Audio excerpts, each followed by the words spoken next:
नमस्कार दोस्तों, पॉलिटिकल नेताजी में आपका स्वागत है। आशा करता हूँ आप सब ठीक होंगे। दोस्तों, कुछ दिनों से मैं वीडियो नहीं बना पा रहा था, कुछ व्यक्तिगत कारण थे, उसके लिए क्षमा चाहता हूँ। आज हम बात करेंगे रेलवे बोर्ड के एक महत्वपूर्ण लेटर के संबंध में।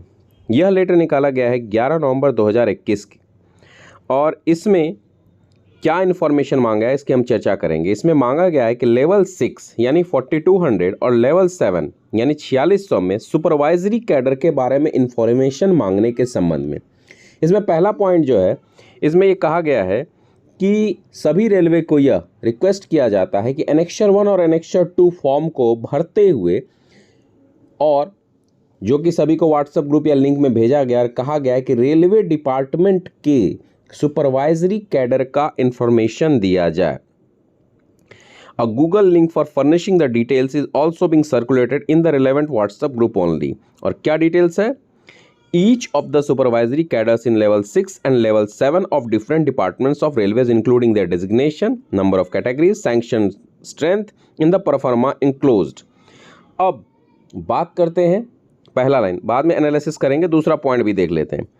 दिस इशू में बी ट्रीटेड एज अर्जेंट, यानी इसे बहुत ही अर्जेंट माना जाए, और सभी यूनिट से यह रिक्वेस्ट किया जाता है कि यह इन्फॉर्मेशन 16 नवंबर 2021 तक, जैसे कहा गया उसे, as the same is required in connection with the measures, यानी ये जो इन्फॉर्मेशन लिया गया है ये सुपरवाइजरी कैडर के स्टेग्नेशन के संबंध में है, स्टेग्नेशन के लिए है, तो इम्पॉर्टेंट समझ के भेजा जाए। अब अगर हम बात करें कि स्टेग्नेशन क्या है, हर एक गवर्नमेंट जॉब में स्टेग्नेशन एक पार्ट होता है। तो स्टेग्नेशन में कैसा होता है, हम शॉर्ट में लेते हैं, चाहे स्टेशन मास्टर कैडर हो, गार्ड कैडर हो, चाहे कमर्शियल कैडर हो यानी कमर्शियल अप्रेंटिस का कैडर हो, कमर्शियल इंस्पेक्टर का कैडर हो, या कई ऐसे कैडर है जिसमें कई बार कम प्रमोशन मिलते हैं तो एक ही जगह रुक जाते, थम जाती है उनका प्रमोशन। दूसरा, कई लोग प्रमोशन नहीं लेते हैं। तो चलिए अब स्टेग्नेशन को थोड़ा सा डिटेल में जानते हैं। जैसे स्टेशन मास्टर का कैडर, इनका प्रमोशन 4200 से स्टार्ट होता है, पहला पोस्टिंग 4200, फिर 4600, एक 4800 मिलता है। लेकिन जो 4600 होता है वो स्टेशन सुपरिटेंडेंट, 4800 भी स्टेशन सुपरिटेंडेंट, और अब जो MACP मिलना शुरू हुआ है 5400 with financial benefit not administrative benefit, यानी प्रशासकीय बेनिफिट कोई भी नहीं है उसमें, बल्कि सिर्फ उसमें जो आपको वित्तीय लाभ है वो मिलेगा। तो वो सब भी SS ही यानी स्टेशन सुपरिटेंडेंट ही रहते हैं। अब यहाँ पे इनका पोस्ट स्टेगनेंट हो जाता है। जैसे गार्ड 42 से 4600 गार्ड स्टेगनेंट हो जाते हैं। कमर्शियल इंस्पेक्टर 4200 से स्टार्ट करते हैं, 46 और 48 पे स्टेगनेंट यानी रुक जाते हैं। इनका प्रमोशन होकर के जहाँ तक पहुँचना है पहुँचे, उसके बाद रुक जाते हैं। इनकी सैलरी बढ़ती है, वित्तीय लाभ मिलते हैं, लेकिन प्रशासकीय लाभ नहीं मिलते हैं। अब कई लोग तो 4600 ग्रेड में ही रह जाते हैं, कई स्टेशन मास्टर, कई गार्ड, कई कमर्शियल इंस्पेक्टर, कई डिपार्टमेंट के लोग। तो कई साल तक ये एक ही ग्रेड में रहने के बाद इनकी सैलरी इनिशियल बहुत बढ़ जाती है, जो लगभग इनिशियल के जो ऑफिसर्स होते हैं इनिशियल ग्रेड के, उनके बराबर हो जाते हैं। ये ऐसी भी स्थिति आती है, तो इसको स्टैग्नेशन कहा जाता है। कई लोग प्रमोशन इसलिए एक्सेप्ट कई बार नहीं करते हैं कि बहुत दूर उनको भेजना पड़ेगा, तो चलो प्रमोशन रिफ्यूज कर देते हैं। तो बस जो प्रमोशन के दरमियान में 42 से 4600 ग्रेड पे में जाने के प्रमोशन का लॉस होता है वो होता है, बाकी सैलरी तो इंक्रीमेंट मिलता रहता है। अब ये लेटर आने के बाद फिर 15/11/2021 को और एक लेटर आता है। अब इस लेटर का कनेक्शन इस लेटर से है, चलिए इसे भी हम देख लेते हैं।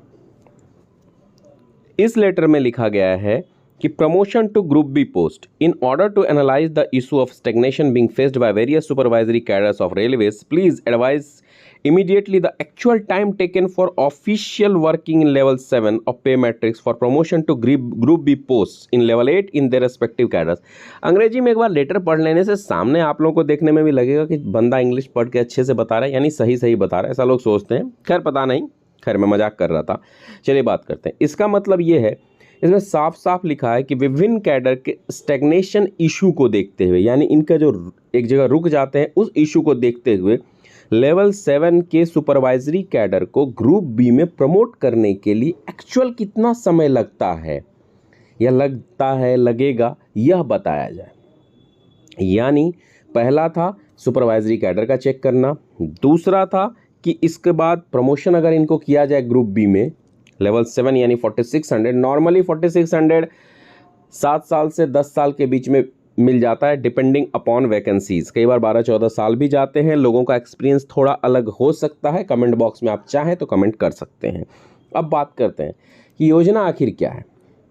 योजना आखिर क्या है, अगर हम इसके साथ अगर मैं आपको इसके बाद एक पेपर कटिंग दिखाने जाऊंगा। इस पेपर कटिंग में कुछ बातें लिखी हुई है। खैर, रिपोर्टर्स का काम है कि पेपर कटिंग में लिखते रहते हैं, तो उसके लिए कोई इशू नहीं है। अब हम बात करते हैं कि योजना क्या है। कई सुपरवाइजरी ग्रुप सी को सैलरी ऑफिसर के बराबर, लेकिन जिम्मेदारी उतनी नहीं रहती, तो सुपरवाइजरी ग्रुप के स्टाफ को प्रमोट करके ऑफिसर लेवल में दिया जाए और जिम्मेदारी दिया जाए, ऐसा इनका मानना है। दूसरा, सुपरवाइजर नॉर्मली 8 घंटे वर्क करते हैं और ऑफिसर्स 24 घंटे में ये ऐसा सोचते हैं। तो सुपरवाइजर्स को जिम्मेदारी बढ़ाई जाए, 24/7 में लाया जाए और इनिशियल ऑफिसर ग्रेड में लाया जाए। हो सकता है इससे इनिशियल ऑफिसर्स की कमी की भी पूर्ति की जाएगी। तीसरा, सुपरवाइजरी कैडर को प्राइवेट एकोमोडेशन में रहने के लिए रहने के लिए मंजूरी है, वो रह सकते हैं, उनको एचआरए मिलता है।